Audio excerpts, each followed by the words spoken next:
Hoje a gente vai para a aula número 4 para falar sobre o resumo dos 5 pontos. Aí você pode estar assistindo e falar assim, mas caramba, eu não assisti as outras aulas. Como é que eu faço? Bom, você tem que acessar o canal, né, Luiz? Sim. Para poder ver como é que foram as outras aulas e descobrir como é que a gente chegou nesse ponto aqui agora.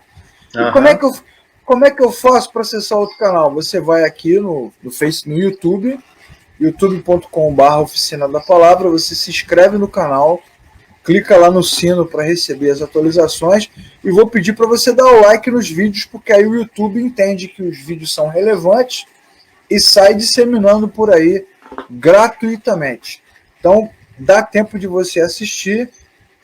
As 4 aulas dá mais ou menos aí 50 minutos, 1 hora de aula, então já tem 4 horas de vídeo para você assistir. Não deixa para depois não, senão vai ficar ruim, né, Luiz? É verdade. Vai ficar difícil, vai ficar muito assunto para você estudar. Correr atrás. Não é? Com certeza. Então, beleza. Vamos começar, Luiz? Vamos embora. Então vamos começar, porque já estamos aí a 10 minutinhos. Deixa eu abrir aqui o PowerPoint. Da onde você vai começar, professor? Leclerc, eu vou começar hoje, a partir do nosso slide aí de número 20, vou falar sobre o protesto do Partido Arminiano na Holanda, que dá origem a essa discussão que vai culminar na formulação dos chamados 5 pontos do calvinismo. Tá? Então você abriu aí já o slide. Os 5 pontos do calvinismo, eles não surgiram do nada, né? Para você que nos ouve, não é uma coisa proposta a partir da teologia reformada primariamente. Pelo contrário, eles tiveram sua origem a partir de um protesto que os seguidores de James Arminius, né, o nosso famoso Armínio, um professor de seminário holandês, apresentaram ao Estado da Holanda em 1610, um ano após a morte dele, de Armínio. Então, na verdade, a gente até leva em consideração que o movimento arminiano não começa com Armínio, né? Começa com os seus discípulos após a sua morte, num documento que vai ser chamado de remonstrância, ou seja, o protesto consistia de 5 artigos de fé baseados nos ensinos de Armínio e ficou conhecido na história como a remonstrância, ou seja, o protesto. Então, protesto dentro do protestantismo. Em que consistia esse protesto?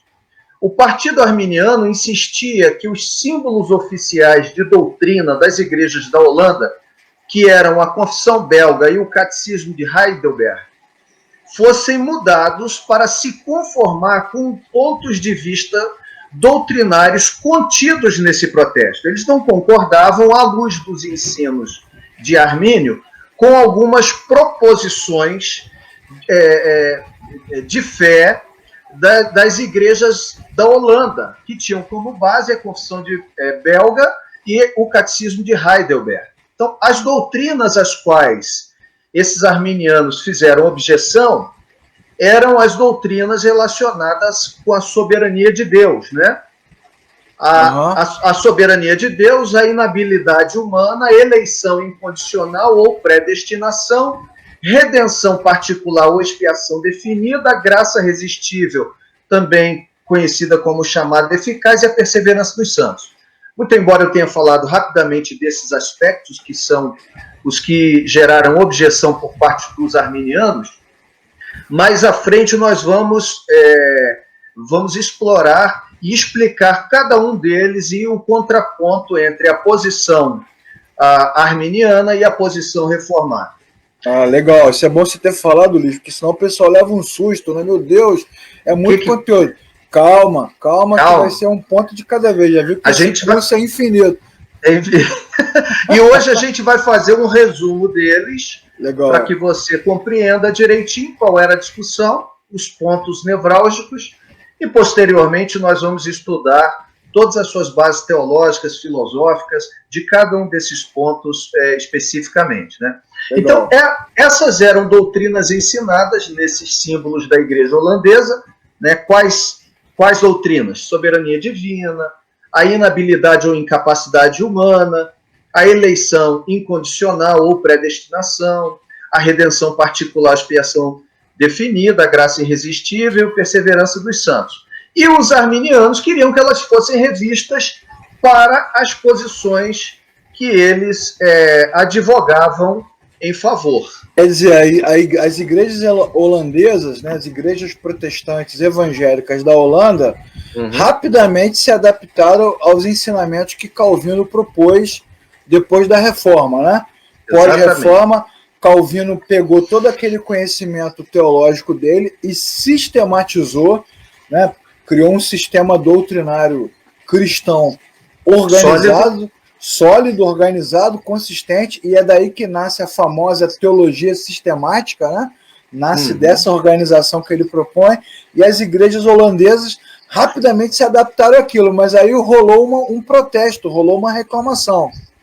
Exatamente, com base nos ensinos de Armínio, que não construiu uma teologia, ou melhor dizendo, que a construção da sua teologia foi um trabalho de desconstrução da teologia de Calvino em alguma medida, né? Ah, legal.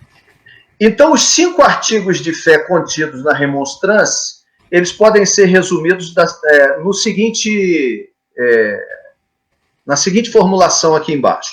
Primeiro, Deus elege ou reprova na base da fé prevista ou da incredulidade. Nós estamos no ponto número 1.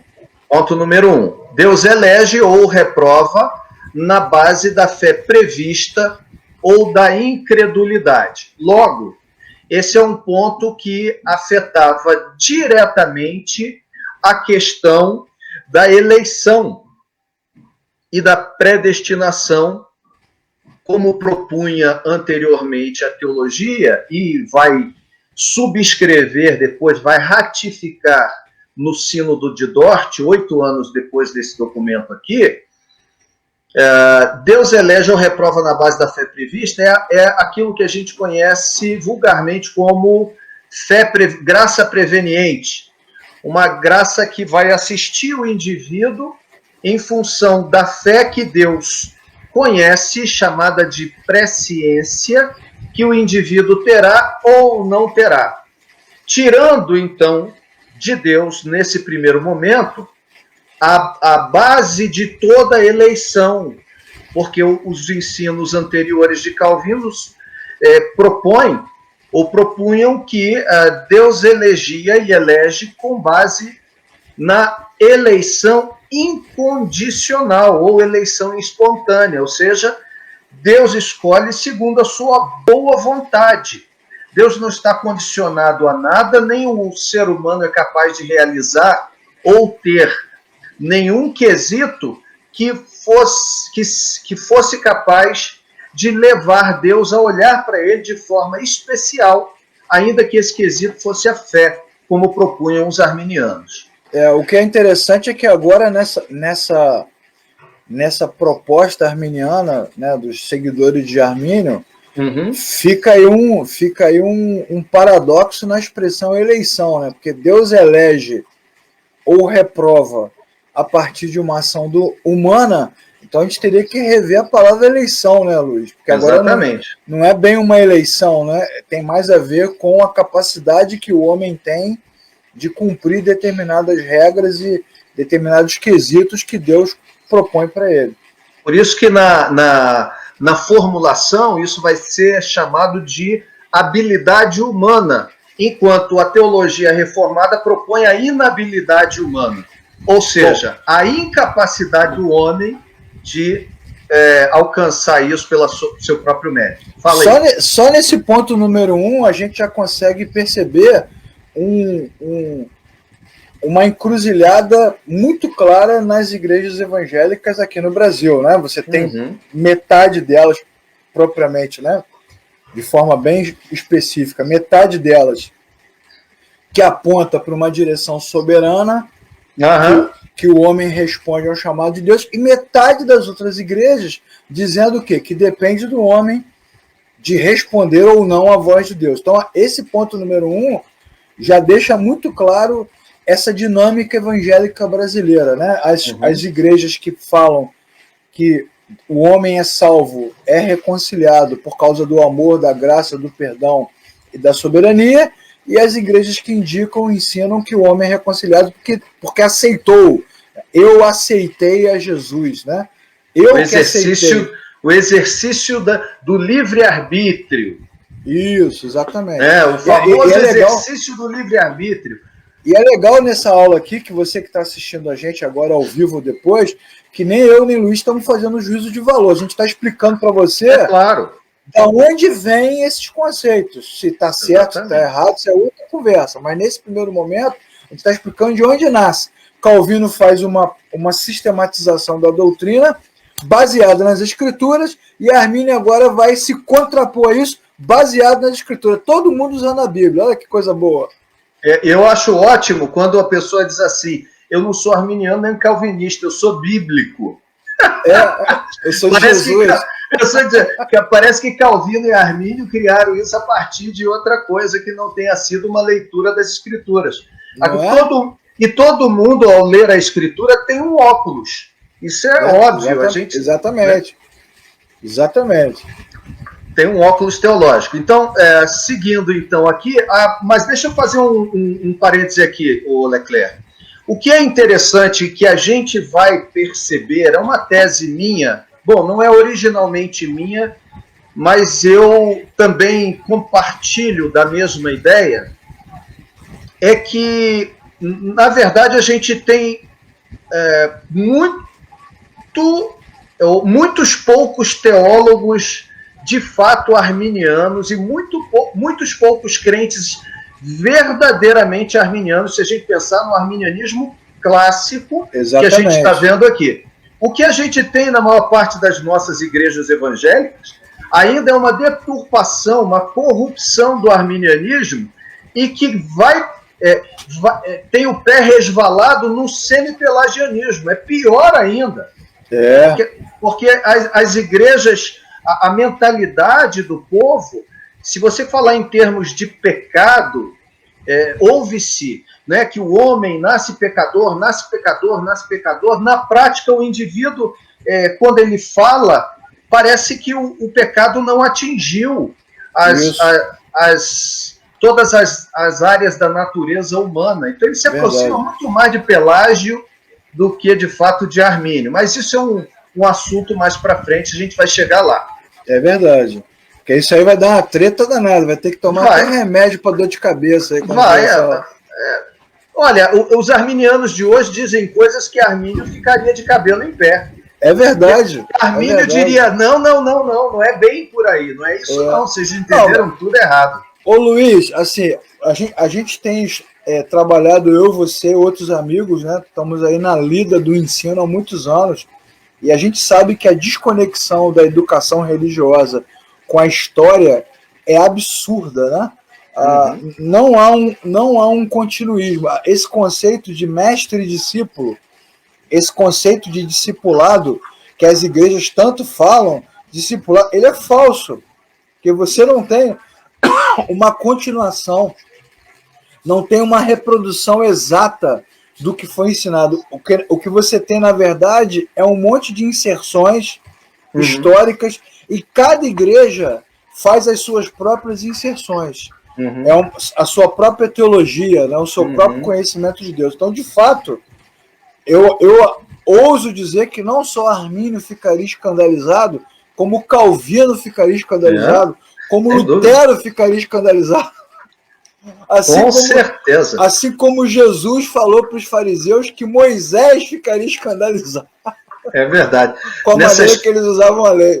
Nessa história toda, só quem não se escandaliza é Jesus, só o Senhor Jesus. É verdade, verdade.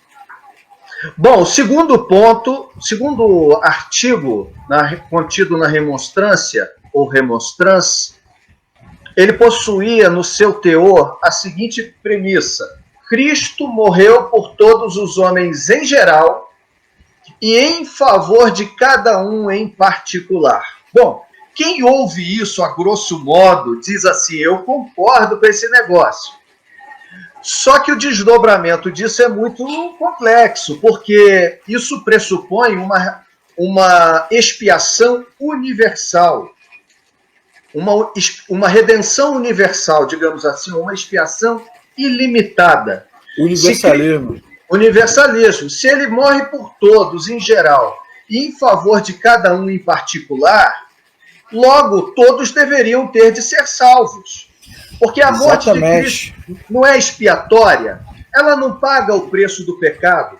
Se Cristo morre por todos indistintamente e de igual maneira, significa dizer que o pecado de todos deveria estar pago, ou pelo menos deveria se levar em consideração que, se Cristo paga o pecado por todos na cruz do Calvário, e aqueles que não o recebem ainda pagarão por toda a eternidade no juízo divino, significa dizer que Deus, o Pai, cobrou essa dívida 2 vezes. E aí a gente tem um outro problema. Jesus pagou integralmente e ele ainda recebeu individualmente de cada um que não teve essa salvação aplicada na prática na sua vida.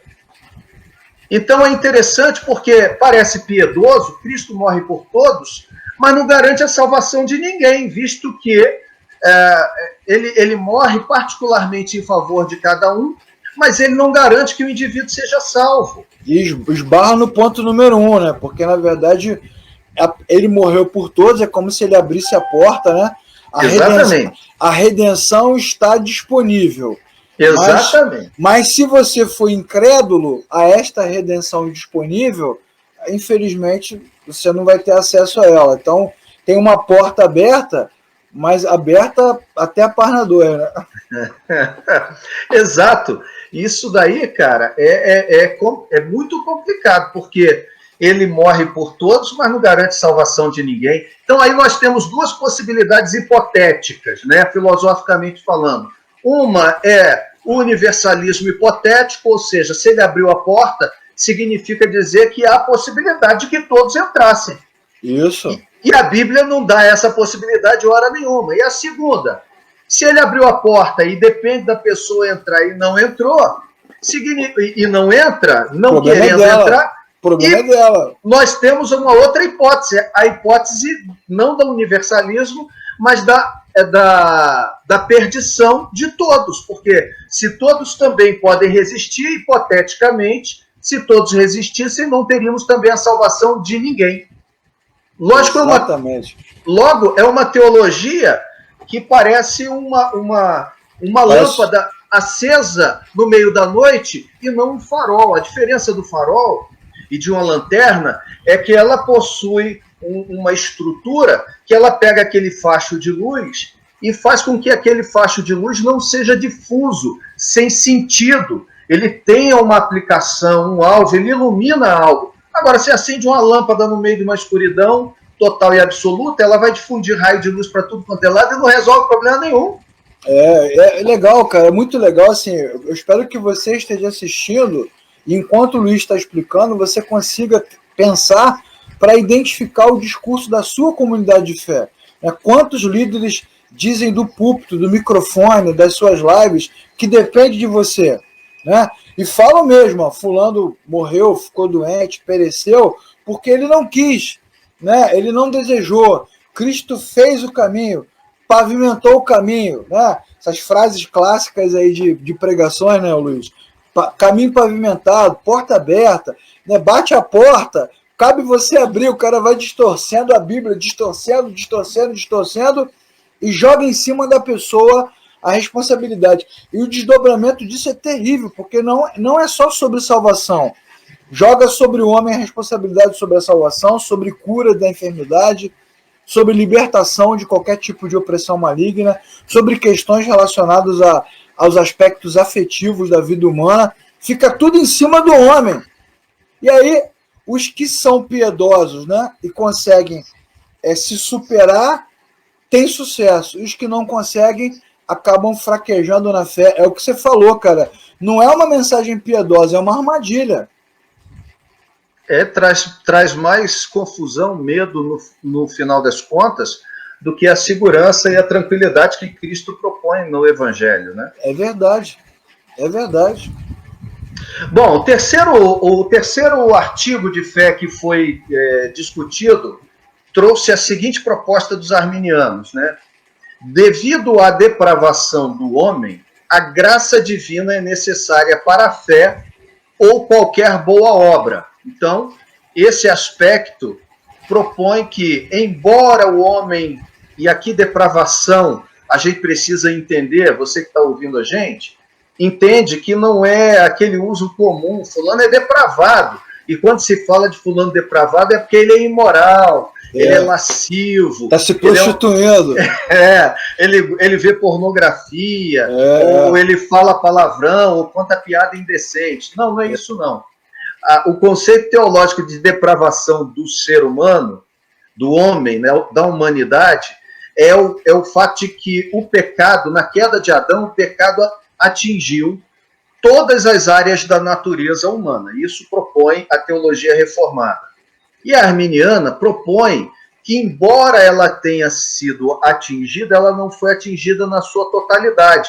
E, nesse caso, a graça divina, ela não é necessária principalmente para reconduzir o homem a Deus porque está morto em seus delitos e pecados, mas sim de possibilitar ao homem a realização de qualquer boa obra. Ou seja, o homem por si só, ele vai ter condição de buscar a Deus, porque o seu intelecto, nesse pressuposto, não foi atingido, mas a graça divina ela é necessária para que se realizem boas obras. Então, legal. É uma diminuição do poder do pecado e das consequências do pecado e uma diminuição do poder da graça. Tá? Na verdade é quase que uma hedonização, né? Um olhar, um óculos, como você falou, antropocêntrico. Antropocêntrico. Tá tudo focado no homem, não mais na graça, e o pecado também não tem tanta força assim se o homem rejeitá-lo. A gente vai ver, Leclerc, que acaba que o sistema todo tira das mãos de Deus a salvação do início ao fim. Isso. E põe nas mãos do homem. Exatamente. Vai ter que rasgar o versículo lá de Romanos 1,17, né? Do princípio ao fim, a justiça que se revela pela fé. Do princípio ao fim, o versículo. Pois é, porque Deus já elege com base na fé que o homem tem, ou terá, ou não terá. O indivíduo pode resistir a isso, e no final das contas ele vai ter de se manter perseverante para chegar até o fim. Então, na verdade, eu diria para você que assim, o resumão do resumão, no arminianismo o homem se salva e na teologia reformada Deus salva o homem. Mas, indo para o quarto ponto, antes que a treta avance muito, a proposta é, essa graça pode ser resistida. Então, nós já... O desdobramento da diminuição do poder da graça já apresenta isso. Então, essa graça pode ser resistida, né? O indivíduo pode resistir a essa graça de Deus. Essa graça não, como propõe a teologia reformada, né? Ela não apenas dá nova vida ao pecador, como ela transforma e inclina a sua vontade, a vontade do homem por Cristo, de tal forma que o homem livremente agora escolhe por Cristo, porque foi por Deus tocado, nasceu de novo e teve a sua vontade transformada para Cristo, mas não, nessa proposta, essa graça não tem esse poder, essa graça não realiza essa obra, essa graça apenas toca na pessoa e a pessoa pode simplesmente dizer, eu não quero você, mesmo tendo vislumbrado a Cristo e o reino de Deus. Ela não nasce de novo porque ela não quer. É aquele neném que bota a cabeça para fora da barriga da mãe na hora que está para nascer, ele diz para o médico, eu não quero nascer, e ele volta para dentro da barriga. Diga... Né, bom, se é que isso é possível. Não, assim, mas aí nesse ponto você agora mostrou toda a coluna vertebral do evangelicalismo dos anos 70, anos 80, anos 90, das cruzadas evangelísticas, né? O cara pegava o microfone, diga sim para Jesus, diga sim, levante a sua mão, diga sim, não diga não, não rejeite, que tem a ver com essa resistência. Eu me lembro de uma cruzada dessa famosíssima, do Jimmy Swaggart, que foi um pregador famoso dos anos 80, onde ele conta a história que foi pregar o evangelho para um determinado cidadão americano, e que depois de muito pregar, muito argumentar, ele disse assim: naquele momento o Espírito de Deus me disse, não pregue mais, porque ele não quer.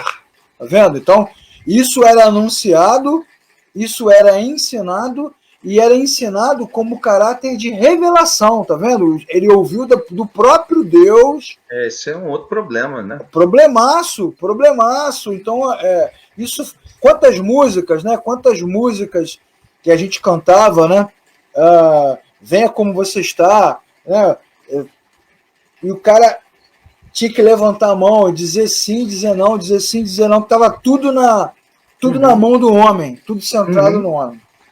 E o que é interessante, Leclerc, que esse pensamento ele criou uma fantasia e uma inocência muito grande do ponto de vista da formação de algumas igrejas em função, inclusive, da conversão de algumas pessoas. Ou seja, o indivíduo levantou a mão, se decidiu, esse é crente, nasceu de novo. Isso. E não é a atitude externa que realiza a interna. A conversão é uma obra do Espírito. O indivíduo pode até levantar a mão como fruto daquela obra, mas nem todo mundo que verbalizou na sua vida, eu entrego minha vida a Jesus, eu aceito Jesus, eu respondo ao apelo, de fato nasceu de novo. E aí qual é o problema? Aonde isso desdobra em outros aspectos? Desdobra lá em Mateus 7, nem todo que me diz Senhor, Senhor entrará no reino do céu, vai desdobrar lá. E aí, exatamente, aí você tem outras doutrinas que são escabrosas. Por exemplo, possessão demoníaca de crente.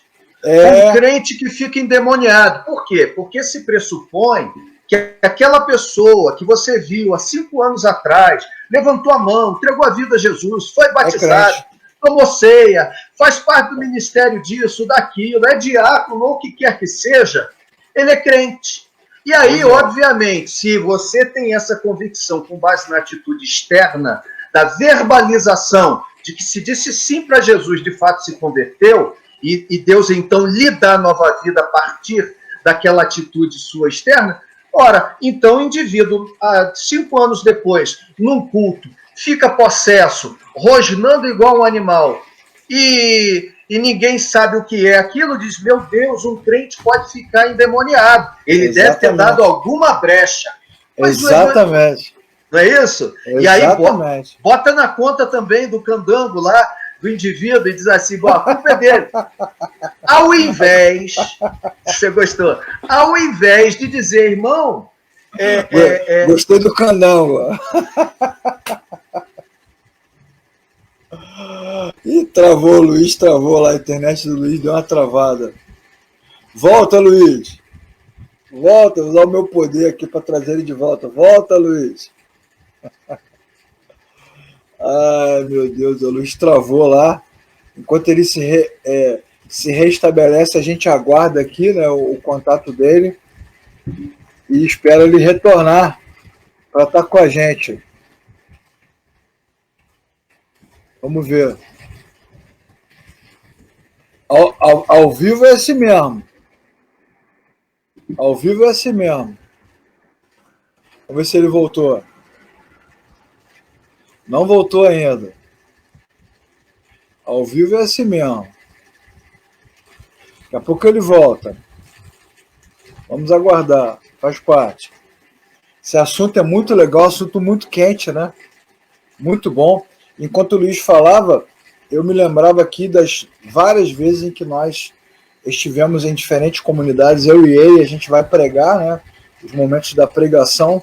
E aí, se você encerrar a pregação, dependendo da igreja, se você encerrar a sua palestra ali sem fazer o apelo, sem dar a chance do candango a levantar a mão, os irmãos ficam preocupados, porque eles entendem que aquele momento do apelo, aquele momento em que a pessoa levanta a mão, é o momento em que o milagre acontece.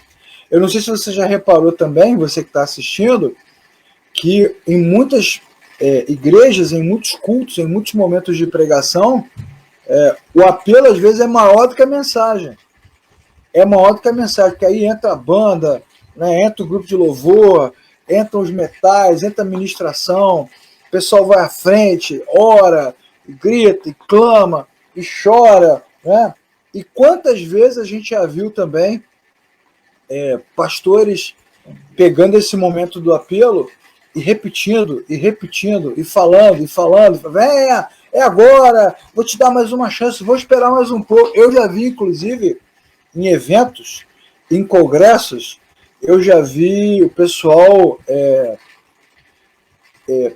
ir buscar, já vi um preletor uma vez ir buscar as pessoas na plateia, descer da plataforma onde ele estava, descer as escadas e ir lá buscar o cara pela mão. Vem que Jesus quer a tua vida agora, e trazer o cara pela mão e vem correndo, né? Já viu os preletores falando assim, sai de onde você está, vem correndo, vem agora, vem aceitar Jesus, não resista.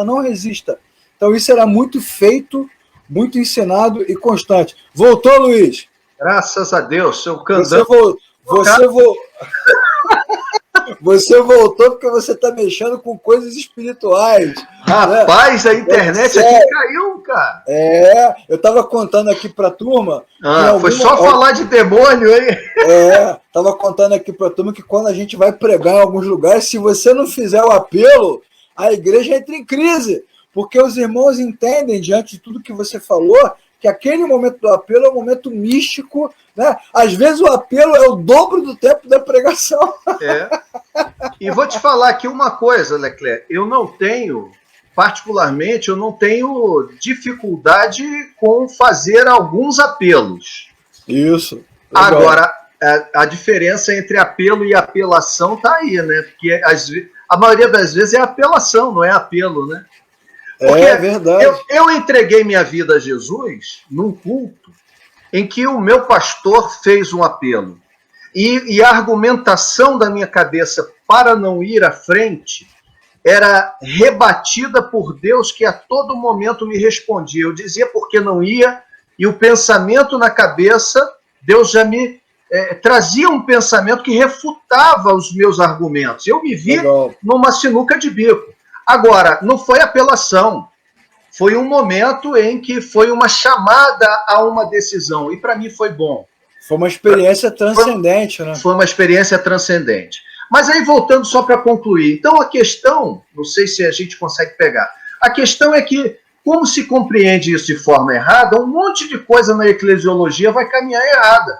Isso. E na teologia, aí o cara diz, ficou possesso porque deixou brecha. E qual era a brecha do irmão? Esse irmão, sei lá, ele... não veio ao culto, foi assistir o jogo no Maracanã. Se for do Flamengo, é pecado para a morte. Pô, né? Pecado mortal, não tem salvação. Eu falo isso lá na igreja. Mas aí, cara, o que acontece? As pessoas ficam perdidas nesse tipo de pensamento. Passei de ônibus e vi ele bebendo cerveja no botequim. E aí ele caiu possesso. Então por que não questiona muitas vezes? Por que muitas vezes não questiona a conversão da pessoa? Isso, o novo nascimento. Né? Exatamente. Irmão, será que você de fato teve uma experiência de conversão? A sua vida apresenta fruto razoável do que a gente possa dizer e que você possa compreender e ter convicção disso? Mas agora, Luiz, que você... Porque o pior perdido, Leclerc, é aquele que acha que está salvo. O cara que acha que está dentro da igreja... Tudo bem, mas esse é um instrumento de manipulação religiosa, né? Você pega um camarada desse, perdido, que agora não sabe o que aconteceu, né? Num momento, por exemplo, ruim desse de possessão, meu irmão, a igreja monta no cara, né? Vai ter que fazer campanha, vai ter que fazer curso, vai ter que fazer retiro, vai ter que voltar às vidas passadas, desenterrar alguma coisa no cemitério, não sei aonde, vai ter que repreender isso, repreender aquilo, batalha espiritual, Rapaz, nego monta em cima do cara, e você sabe, e todos nós sabemos, que boa parte da teologia brasileira é construída em cima dessa questão. Eu acho que, na verdade, as lideranças estão catando esses candangos aí para poder montar isso. Pô, você não deixa barato também. Ué, mas não é verdade? É verdade, pô. O cara já está fragilizado. Ele está fragilizado. Emocionalmente, está em dúvida. Aí, meu irmão, vem a liderança dele para quem ele se submete, quem ele considera, quem ele reverencia. Assim, meu amigo, você tem alguma coisa no seu passado que te condena. Igual o filme, teu passado te condena. Aí pronto, cara. Não seria muito mais fácil dizer assim, rapaz, vamos orar aqui, porque a impressão que a gente tem é que você nunca se encontrou com Cristo. E você precisa de um encontro com Cristo. Exatamente. Acabava o problema. Exatamente. Bom, vamos avançar? Senão o povo vai ficar aí, nosso tempo daqui a pouco já está...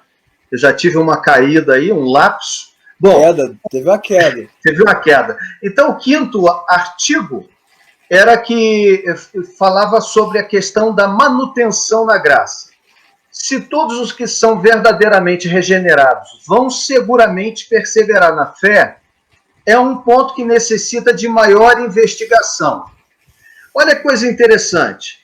A priori, né, ou seja, originalmente, os arminianos não foram capazes de afirmar que se podia decair da graça. Eles diziam que esse ponto necessitava de maior investigação. Mas, posteriormente, esse ponto foi alterado para ensinar definitivamente a possibilidade de que aqueles que realmente haviam sido regenerados perderem sua fé e, por conseguinte, decaírem da fé e perderem a salvação. Né? Embora a gente tenha algumas denominações, inclusive, que não são reformadas, ou melhor dizendo, calvinistas, elas se consideram reformadas não calvinistas, se consideram arminianas na teologia, mas elas propõem que nesse aspecto, no quinto ponto, elas são calvinistas. A salvação não se perde. Eu acho que você já fez parte de denominação assim, mas tudo bem, eu não vou falar sobre isso agora não. Vamos para frente. Então vamos ver a base filosófica do arminianismo aqui, aqueles dois slides, e a gente fecha com aquele slide do contraponto. Bacana. Tá?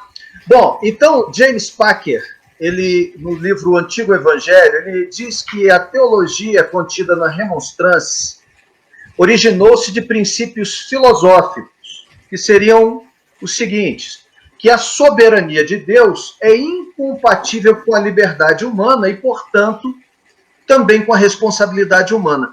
O que o Packer diz?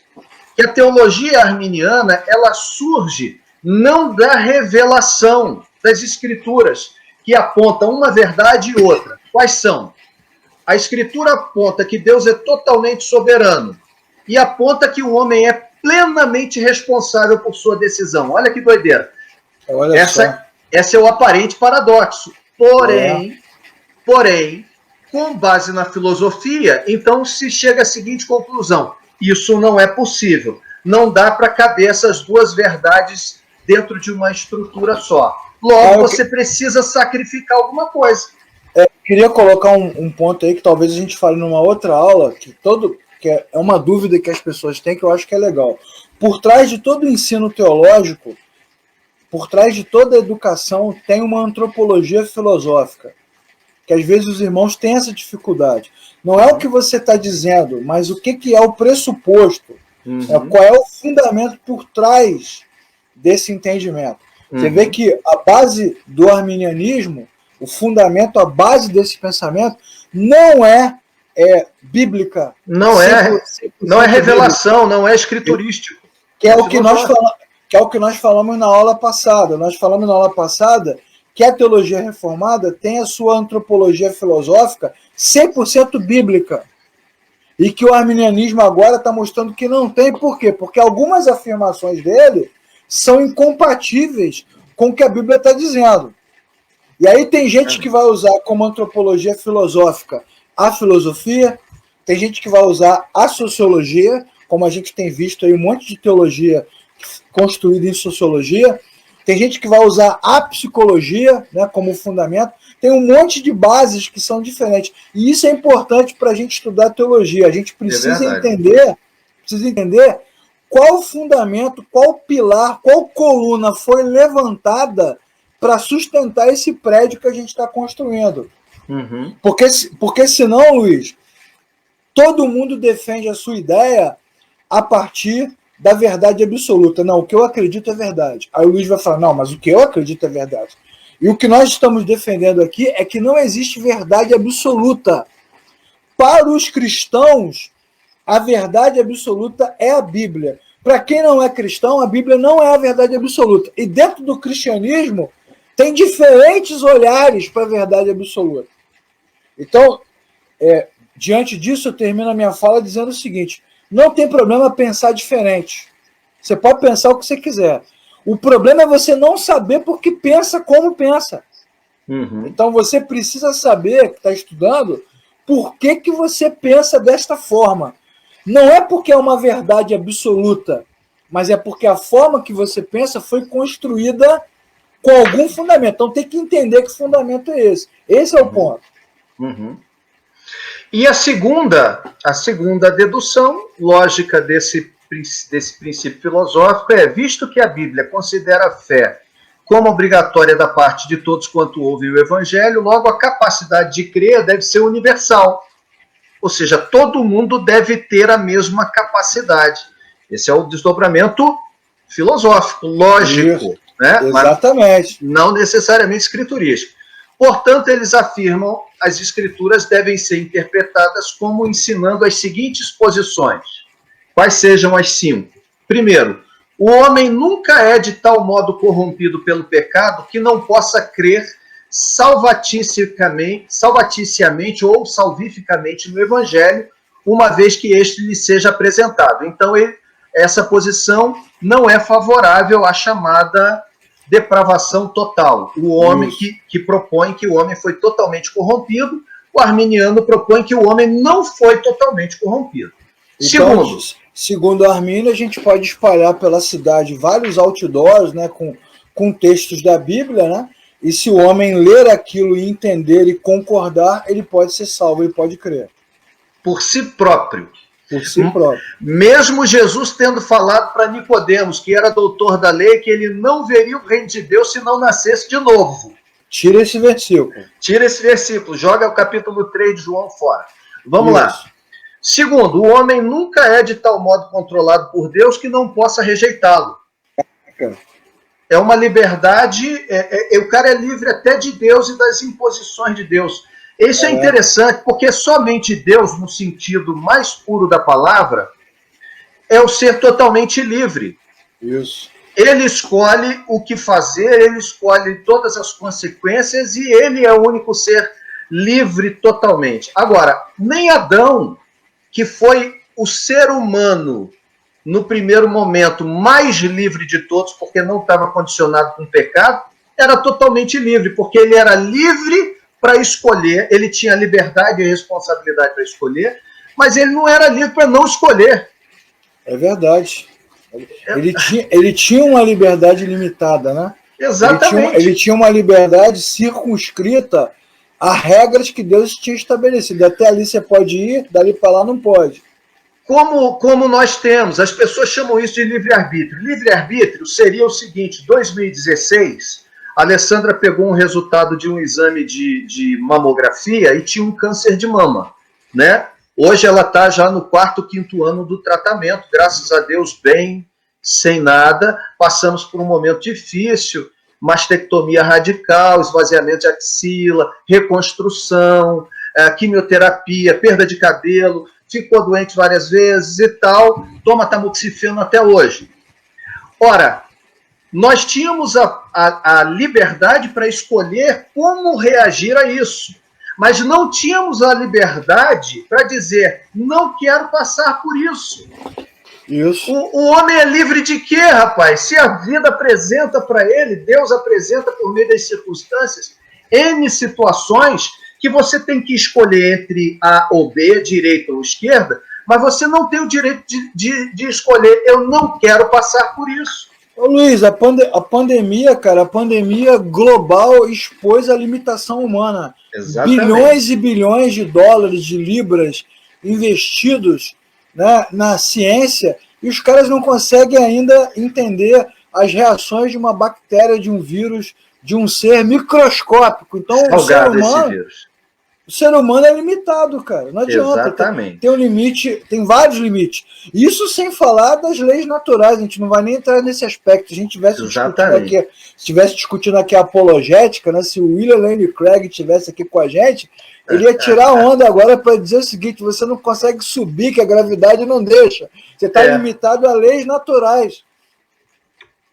É verdade, é verdade.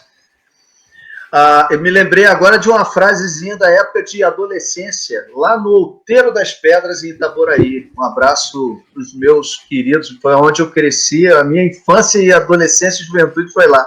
Olha só. A lei da ação e da reação, que o pessoal dizia assim, o que vem de baixo não me atinge, e o outro dizia, então senta no formigueiro para você ver. Isso é antigo, hein?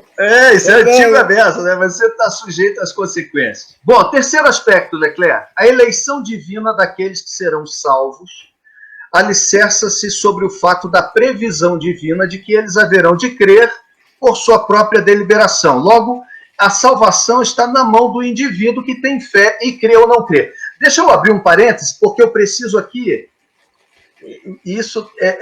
Essa nossa 1 hora acaba ficando às vezes pouca, né? Mas eu preciso falar de um negócio aqui, Leclerc. Estende mais um pouquinho, o pessoal... Tá, hoje a gente faz os 10 minutinhos a mais, 15, né? Olha só, Leclerc, eu penso que o seguinte, quando eu estou falando sobre isso, né, de previsão divina, que é aqueles que haverão de crer por sua própria deliberação. As pessoas dizem assim... falar ao contrário disso é colocar Deus como sendo aquele ser... Você está me ouvindo aí? Pessoal, tá, você deu um pause aí. Tá, beleza. É como colocar Deus sendo responsável, inclusive, por aqueles que serão salvos e os que não serão. Isso logo acusam o calvinismo de ser um sistema fechado, determinista e fatalista. Não tem jeito. Quem for eleito vai ser salvo, quem não for, não vai ser salvo. E ainda falam assim, ó, quem for eleito vai ser salvo de qualquer jeito, o que não é uma verdade, porque quem for eleito de fato será salvo, mas nunca de qualquer jeito. A salvação sempre é por meio de Cristo. De qualquer jeito é demais, né, cara? De qualquer jeito, né, o que fala... Quer dizer, o cara pode ter... Olha a ideia do cara, como é que é toda distorcida, né? Já que eu tô salvo mesmo, dane-se Deus, né? Dane-se, eu faço... Dane-se Deus. Olha a ideia dos caras, aí volta aquela coisa da depravação. Ele é um depravado, né? Exatamente.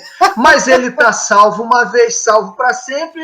Deus está obrigado a salvá-lo de qualquer maneira. Obrigado. Deus é obrigado. E começa a ser ainda a nas escrituras, né? Pois é, cara, Adão sozinho lá no Éden, Deus expulsou ele rapidinho, sai daqui! Agora, olha que coisa interessante. Do ponto de vista do arminianismo, quem advoga que o calvinismo é um sistema fechado, pressupõe que o arminianismo é um sistema mais aberto, porque tem a liberdade do homem fazer o que quiser. Agora, olha só, no que diz respeito à salvação. No calvinismo, o indivíduo que foi eleito será salvo. E o indivíduo que não foi eleito será deixado na condição de perdição que ele está. Lógico, por lógica, então, quem é eleito será salvo e quem não é, não será. E aí dizem, sistema fechado, sistema fatalista, sistema... totalmente fechado. Beleza. E o arminianismo? Com base na fé preveniente, Deus olha para frente e vê quem tem fé para aceitá-lo, esse será agraciado por uma fé que dará condição a ele de vir. E quem não tem essa fé prevista por Deus não será agraciado com a capacidade de vir a ele. Logo, também no arminianismo será salvo quem Deus já viu que será, e quem Deus já viu, e perdido quem Deus viu que não será. Logo, em hipótese nenhuma, nem no calvinismo, nem no arminianismo, o indivíduo que evangeliza leva alguém que não deveria ser salvo a ser salvo. Ninguém muda circunstância nenhuma de um jeito nem de outro. E é uma bobagem, porque nesse sentido, todos os sistemas são deterministas. Por que são? Porque não estão nas mãos dos homens, estão na mão de Deus. Foi Deus que estabeleceu, foi Deus quem definiu. Por isso que é do princípio ao fim pela fé, porque você precisa crer na bondade, na graça, na misericórdia. Exatamente. A criatura depende do Criador. Exatamente. Se a criatura perde essa capacidade de confiar no Criador, está perdido, meu. Aí não tem o que fazer. É como se houvesse uma liberdade fora de Deus. Não existe isso. Não existe isso, exatamente. O quinto ponto diz assim: depende inteiramente dos crentes manterem-se. O quinto ou o quarto? Nós estamos no quarto, A morte de Cristo deu possibilidade a todos, mas não garantiu a salvação para ninguém. Pois não garantiu o dom da fé para ninguém e nem mesmo existe tal dom. O que ela fez, ou seja, a morte de Cristo, criar a possibilidade de salvação para todo aquele que crê, o chamado universalismo hipotético. Mais um texto para você arrancar lá do dom da fé, né, que diz lá em Coríntios, tem que você arranca fora também. Você arranca fora também. Você arranca fora também Efésios 2, 8. 8 e 9. 8 e 9. Arranca os dois. O quinto aspecto diz assim: depende inteiramente dos crentes manterem-se em um estado de graça, conservando a sua fé. Aqueles que falham nesse ponto desviam-se e se perdem. Dessa maneira, o arminianismo faz a salvação do indivíduo depender, em última análise, do próprio homem, pois a fé salvadora é encarada do princípio ao fim como a obra do homem, pertencente ao homem e nunca a Deus. Então, assim, a grosso modo, no calvinismo, a salvação começa em Deus, a sua manutenção é dada por Deus, por meio do seu Espírito que leva o crente a perseverar, e ela é consumada por Deus. Na salvação, no arminianismo, ela tem a sua base na fé do homem, ela é mantida pelo esforço humano, e logo o homem, então, é que deve ser reverenciado como tendo sido aquele capaz de se salvar. Logo, se é o homem que se salva, por lógica, ele pode se perder. No calvinismo, como é Deus que salva o homem, há uma segurança que existe no crente. Verdade. Bom, vamos para o último slide. Vamos para o último. Caramba, hein? Vamos para o último. Chegamos lá, hein? Bom, você está vendo aí, então, agora, o resumo desses 5 pontos, com base na... Já um resumão mesmo, para a gente ver isso mais para frente, no arminianismo e no calvinismo. A formulação do calvinismo, a chamada TULIP, por isso que eu fiz questão de colocar aí, que é o acrônimo, né, da expressão em inglês, depravação total, eleição incondicional, expiação limitada, graça irresistível e perseverança dos santos, ela está aqui e ela foi a resposta a esses 5 pontos mencionados anteriormente, formulados dessa maneira aqui. Opa, então os 5 pontos de Calvino, os famosos 5 pontos, não vieram com a reforma. Eles vieram muito tempo depois como uma resposta ao protesto dos seguidores de Armínio. E diga-se passagem, nem foi... Calvino já estava morto também, ele foi em 1618. Calvino, não é a reforma protestante não se resume aos 5 pontos do calvinismo. Isso aí é a grande revelação desse curso, Luiz. Porque tem um monte de gente que acha que quando você fala reforma, você está falando de calvinismo, né? Então, na cabeça das pessoas, soteriologia. Reforma é igual a calvinismo, que é igual a 5 pontos. Caramba, e Lutero, e Zwinglio, e Melanchthon, e tantos outros. Então, esse ponto é o ponto-chave desse momento do curso, para a gente entender o seguinte, que os 5 pontos de Calvino, que são ótimos, vieram muito tempo depois. Exatamente. É calvinismo mesmo, não foi Calvino que escreveu, é a galera que responde. Foi o Sínodo de Dort que respondeu em 1618 com a formulação desses 5 pontos para responder os 5 pontos do arminianismo, ou seja, a provocação foi dos discípulos de Armínio e a formulação da resposta produziu o acróstico ou acrônimo TULIP. E por causa dessa picuinha, dessa birrinha, dessa briguinha de grupinho, ok? Nós estamos com esse problema até hoje, com essa batata quente. É verdade. Passando na nossa mão. Que o pessoal tem arrepio só de ouvir falar, né? Não, você começa a dar aula disso. Para, professor, para. O evangelho é simples. O evangelho o evangelho é simples. Calma aí, professor. E aí, para quê? Não, e é simples para quem fala isso, porque é o seguinte, né? A teologia de quem fala isso geralmente é uma colcha de retalho. Ela acredita na soberania de Deus por um lado, mas na liberdade total do homem por outro, e aí ela vai tecendo um monte de um tecido, né? Vai fazendo uma colcha, mas que no final das contas um pressuposto desarma o outro, desconstrói o outro. Eu costumo dizer, Leclerc, nas aulas, que o sistema teológico ele tem uma coerência interna. Isso. Por isso que é um sistema. Um aluno meu, certa vez, perguntou assim, professor, o senhor quer dizer então que o arminianismo não tem nenhuma coerência? Eu falei, não, de jeito nenhum. Contrário. Ele possui coerência interna a partir do seu pressuposto. Isso, que é filosófico. Que é filosófico. Vamos discutir, então, o pressuposto. E aí eu digo para o pessoal o seguinte, gente, sistema teológico é igual um lanche de fast food. Se você me perguntar qual lanche que eu prefiro, eu vou dizer para você o seguinte, Leclerc, eu gosto do sanduíche do McDonald's, eu gosto da batata e do refil do Burger King, que é aquele... Milkshake do Bob's. O milkshake do Bob's, aquele das antigas. E o refil tem que ser do Burger King, porque esse negócio do refil do McDonald's, você dá o copo, a pessoa encher de novo, tem que ser aquele que você vai... Isso aí. É aquele que você vai lá, você bota e toma 5 copão daquele lá, cheio. E aqueles molhos do Subway, né?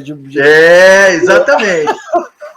Mas esse lanche não existe. Porque quando você chega...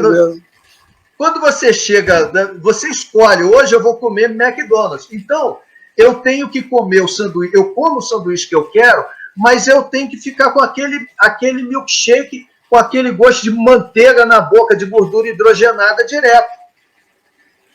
E com aquele refilzinho que você vai lá. Por quê? Porque você tem que pegar o pacote. Não adianta ficar com esse negócio. Eu sou calvinista de 2 pontos. Não funciona assim. Porque se você levar 1 ponto, vai ter que levar todos. Uma vez, o Paulo Romero, doutor Paulo Romero é nosso amigo, né? Lá da Mackenzie, grande escritor da Assembleia de Deus, né? Um cara de muita tradição. Eu perguntei para ele, como é que pode, doutor Paulo Romero, ser pentecostal e trabalhar na Mackenzie? Ele falou assim, é porque Deus me predestinou a ser pentecostal. Ele é uma figura, não é não? Figuraça. Mas eu queria falar o seguinte, Luiz, que assim, 2 aspectos que eu considero que são muito graves, que tem acontecido muito entre nós. Primeiro, a manipulação, né? Os manipuladores precisam de um não sistema, né? Precisam de uma coisa que não tenha sistema para que ele possa adaptar segundo o seu bel prazer. e a fragilidade bíblica das nossas igrejas. Porque assim, você se tornou cristão bem depois de mim, né? Eu me tornei cristão numa igreja pentecostal, mas de uma igreja pentecostal bem tradicional, bem conservadora, que era muito bíblica. Então, apesar de muitas questões que a igreja poderia ter relacionadas a modelo de governo ou ao próprio legalismo, ela era muito bíblica. Então, a consistência bíblica, a devoção às escrituras e a centralidade das escrituras fez com que a nossa fé fosse sólida. Esse foi o nosso pressuposto. Pressuposto da minha geração. E quando você tem pessoas que são resistentes ao aprendizado, elas acabam não tendo nenhum tipo de consistência que o sistema teológico dá. Né? Não importa se você é arminiano ou calvinista ou qualquer outra coisa. Você tem um pacote ali, como você está falando, né? O pacote pronto, e esse pacote ele é consistente. A resistência ao ensino gera na pessoa uma fragilidade muito grande, bíblica, uma fé muito inconsistente, e ela vai ter que negar tudo, cara. Isso é que é realmente negacionismo. Vai ter que negar tudo o tempo todo. A gente teve um exemplo aí essa semana, que você deve ter acompanhado, do maluco que disse, né, do profeta maluco, agora eu posso dizer, né, que disse que o anjo da morte ia passar na madrugada do dia 30. Você sabe, né? Você me mandou até perguntando se ele tinha passado lá em casa de madrugada, né? Falou. Graças a Deus, não. Não saiam nas ruas. Deus me mostrou pessoas mortas nas ruas, corpos empilhados, né? Então ele tocou o terror. Bom, o vídeo viralizou, né, cara? O vídeo espalhou pelo mundo e nada aconteceu. Aí tem um vídeo dele agora que ele gravou dizendo por que não deu certo. Aí ele está dizendo que as pessoas distorceram, é só você assistir o vídeo, as pessoas distorceram o que ele disse, ou as pessoas não entenderam o que ele disse. Aí algumas frases que eu até anotei depois para poder usar, ele dizendo o seguinte: eu não sabia que eu ia mexer tanto com esses teólogos pensam que sabem tudo. Meu Deus! Esses teólogos pensam que são Deus. Eles não são Deus. Vocês são um bando de burros. Deus é ele. Vocês não entendem nada da revelação. Vocês não entendem nada de revelação. Então, na verdade, quando você nega o sistema teológico, o sistema bíblico, você vai ter que negar tudo até o fim, cara. Vai ter que negar a vida, vai ter que negar, porque não tem como fugir da escritura, a não ser que você funde uma outra religião.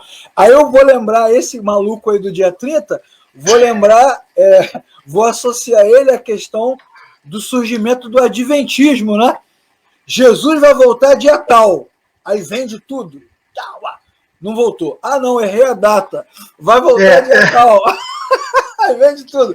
Aí daqui a pouco, não. Ele mudou de ideia. Jesus. Aí vem a Ellen White, né? Ele vai dizer assim: não, Jesus já voltou. Tá vendo? Então é o tempo todo a negação da teologia e do sistema teológico que dá sustentação à fé, vai levar o cristão, ou o que acha que é cristão, a uma vida de negação eterna, cara. Vai ficar o tempo todo fazendo remendo. Não era isso.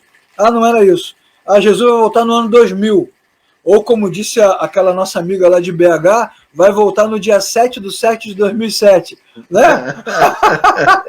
A Valnice também falou, lembra? Falou, vai voltar. Então, você vai ficar fazendo remendo.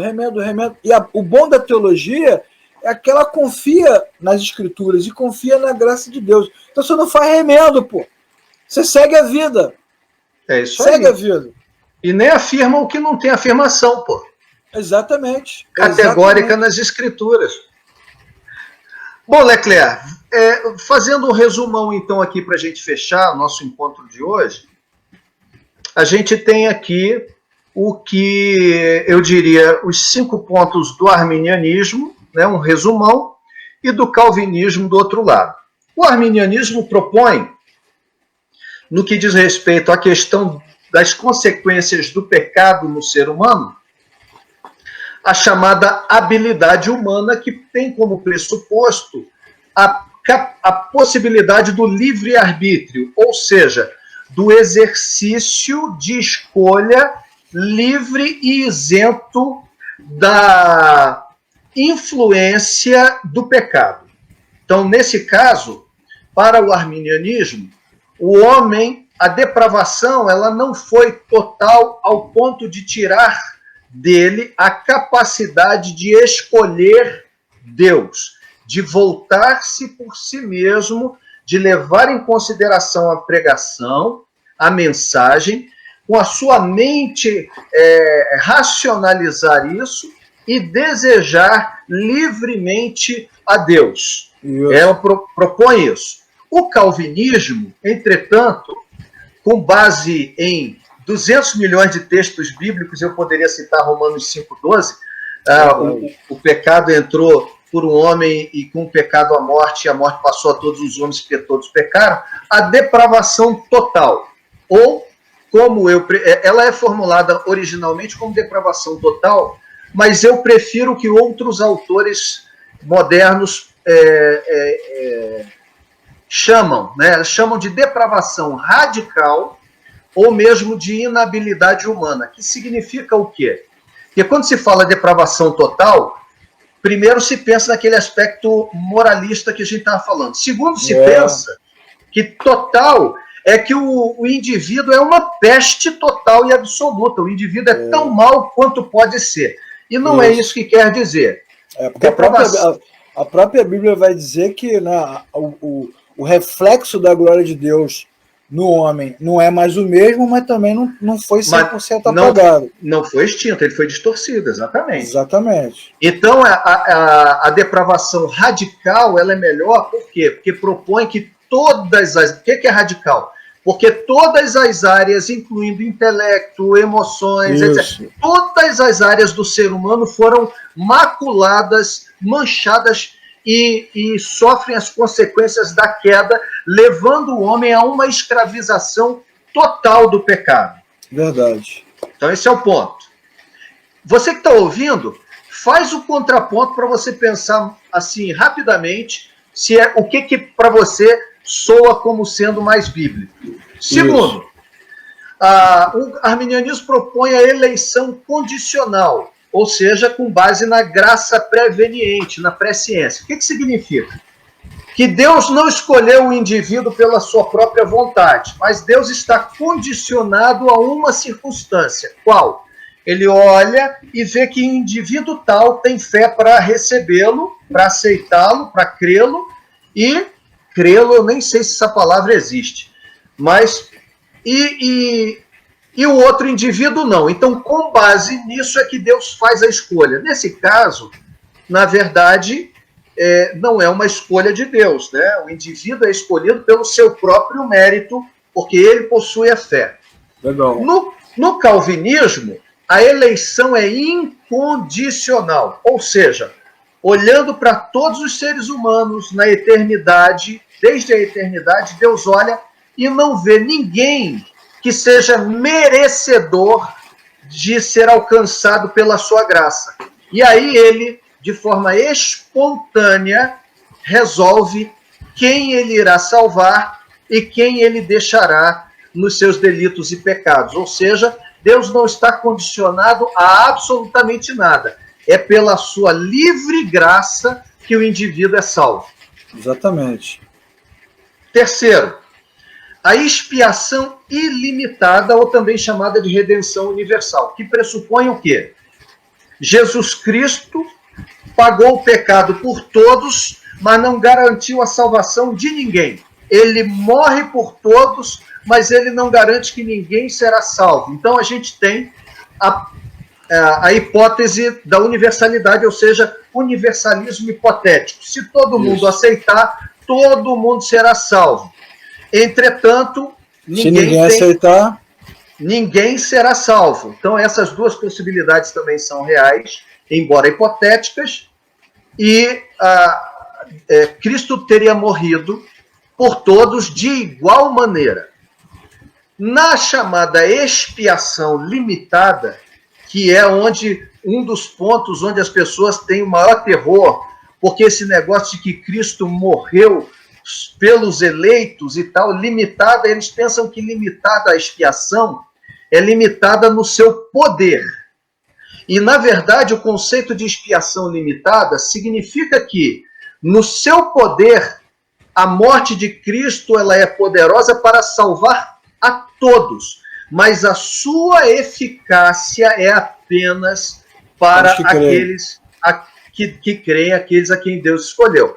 Então, eu prefiro chamar de expiação definida ou redenção particular, porque aqueles por quem Cristo morreu serão atraídos por Deus, serão salvos e têm a sua salvação garantida, porque não é na base dos seus méritos, mas na obra que Cristo já cumpriu completamente. Aquilo que ele disse na cruz, tetelestai, está consumado, é verdade no seu sentido mais amplo, ou seja, não tem nada por fazer, a dívida toda foi paga, e o indivíduo, então, tem a garantia da sua salvação. No quarto aspecto, a graça, o arminianismo diz que a graça é resistível, logo há a possibilidade de rejeição. Significa que Deus pode vir ao pecador, o Espírito pode iluminar a sua mente, abrir os seus olhos, mostrar a verdade e ele ainda assim decidir-se pela vida antiga, não querendo Deus. A graça irresistível, por outro lado, mostra que essa chamada de Deus é eficaz. Por quê? Porque querendo Deus salvar alguém, quem é que pode resistir? Será que o homem é capaz de resistir a algo que Deus intenta fazer? Isso não significa, entretanto, a graça irresistível, como muita gente pensa, que Deus vai sair arrastando o pecador pelos cabelos, ele gritando, eu não quero ser salvo, eu não quero ser salvo, e Deus puxando ele para dentro do reino dos céus, dizendo, você vai ser salvo de qualquer jeito, que a graça é irresistível. Não, irresistível não é isso. Irresistível é o fato de que quando o Espírito Santo vem sobre nós, ele tira as escamas dos nossos olhos. Lembra do apóstolo Paulo? Paulo achava que estava no caminho, mas uma vez ele enxergando a realidade, não era mais possível dizer para si mesmo que ele não conhecia a verdade. É o caso de Josias também no Antigo Testamento, né? Que decretou no seu próprio coração servir ao Senhor de todo o coração, mas sem a revelação da palavra, ele foi por um caminho totalmente errado. Era sincero, era verdadeiro, era dedicado, era religioso, era comprometido, e a pergunta é, com o quê, se ele não sabia a verdade? E quando o Safã acha o livro, né, que depois lê para ele, falou, estou fazendo tudo errado. E ele ainda pergunta, ele manda perguntar a Uda, profetisa, se haveria possibilidade de Deus considerar a ignorância dele, mas a resposta de Deus foi a seguinte, nenhum tio vai deixar de se cumprir de tudo que eu falei, que é mais ou menos o que acontece com Paulo. Depois que ele matou todos aqueles cristãos, já era, não tem como voltar. Exatamente. Matou, cara. Ele estava errado mesmo. E se a gente pensar assim também, a gente pode pensar em Cornélio, né? Não, Cornélio, suas orações subiram. Tá bom, tá tudo certo aí. Não é assim, não. Exatamente. Chama Pedro para você ouvir a mensagem. Exatamente. O etíope também, né? Todas essas passagens elas vão nos mostrar o seguinte, que não existe essa coisa de agradar a Deus por mérito próprio. Porque o homem pode ser sincero, comprometido, verdadeiro, dedicado, dentro das igrejas, cantando, pregando, ensinando, mas se ele não tiver um encontro verdadeiro com Cristo, que é o que você citou, de João 3, ele vai se enquadrar em Mateus 7, em teu nome, fizemos isso, em teu nome, só que ele está perdido, ele precisa dessa regeneração, desse novo nascimento que Exatamente. ele realiza. Exatamente. Bom, e por último, nós temos no arminianismo a chamada perseverança condicional, que é o quê? A possibilidade de decair da graça, o indivíduo perder a sua salvação. Bom, a dedução, o desdobramento é lógico dentro do pressuposto, porque se a fé do indivíduo é ele que tem o mérito da salvação, ele que pode manter-se salvo, ele pode resistir, rejeitar ou não essa salvação, logo ele pode perder ou não. Maravilha.